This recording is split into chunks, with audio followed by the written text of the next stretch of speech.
గోదావరిలో పట్టిన rock Python కొండచిల్వ ఫారెస్ట్లో విజిట్ చేయడానికి వెళ్తున్నాం.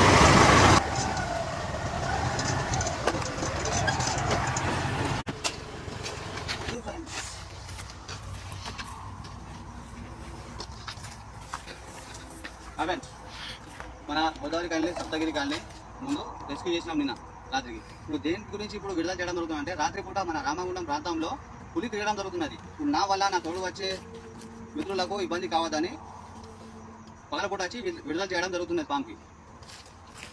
ఇది మన కొండచిల్వ పాము అండి.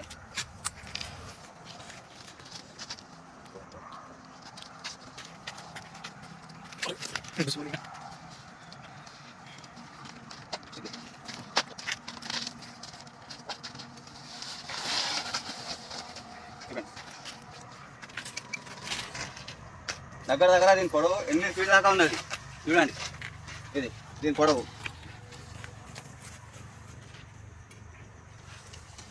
చూడండి,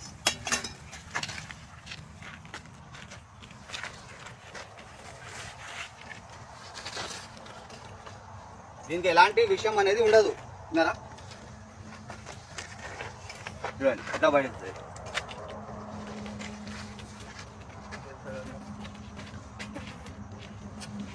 దీనికి పట్టేటప్పుడు ఈ స్టిక్ దేని గురించి అంటే, మనం పాము పట్టాలంటే దీని తలకాయ పైన ఇట్లా పెట్టాలి. ఇట్లా ఇది చూడండి, ఇట్లా చుట్టేసుకుంటుంది. ఇది ఏ జంతువుకైనా దేనికైనా పట్టిందంటే ఇట్లనే చుట్టేసుకొని చంపి మరి మింగడం జరుగుతుంది. సరే, ఇది ఇంకా కొంతమంది ఏం చేస్తారంటే, మన రక్త పెంజరతోటి ఆటలాడతారు కొండచిల్వ అని. ఎందుకంటే దీని ఆకారం కూడా దాని ఆకారం ఒకే తీరులాగా అవుపడడం జరుగుతుంది.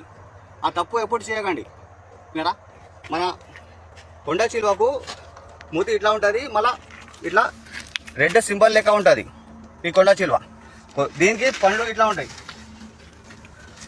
చూడండి, మన మొసలి ఉన్నట్టు ఇట్లా ఉంటాయి. దీనికైనా పట్టిందంటే అస్సలు వదిలిపెట్టదు. ఈ పండు ఎంత కోరిగా ఉన్నాయి చూసారా, కొత్తగా ఇట్లా ఉంటాయి.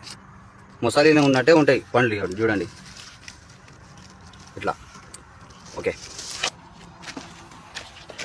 మన రక్త పెంజరకు ఏంటంటే ఇట్లా 2 కొండీలు లెక్క ఉంటాయి మన నాగుపాముకు ఉన్నట్టు. అది చాలా కొత్తగా చాలా పొడవుగా ఉండడం జరుగుతుంది రక్త పెంజరకు. ఈ మన కొండచిల్వకు ఏంది, మన మొసలికి ఉన్నట్టు సన్నగా ఉంటాయి, బాగా కొత్తగా ఉంటాయి. అది ఏ జంతువును పట్టినా కూడా అస్సలు వదిలిపెట్టదు మన కొండచిల్వ. ఓకే, ఇప్పుడు దీన్ని విడుదల చేసేద్దాం.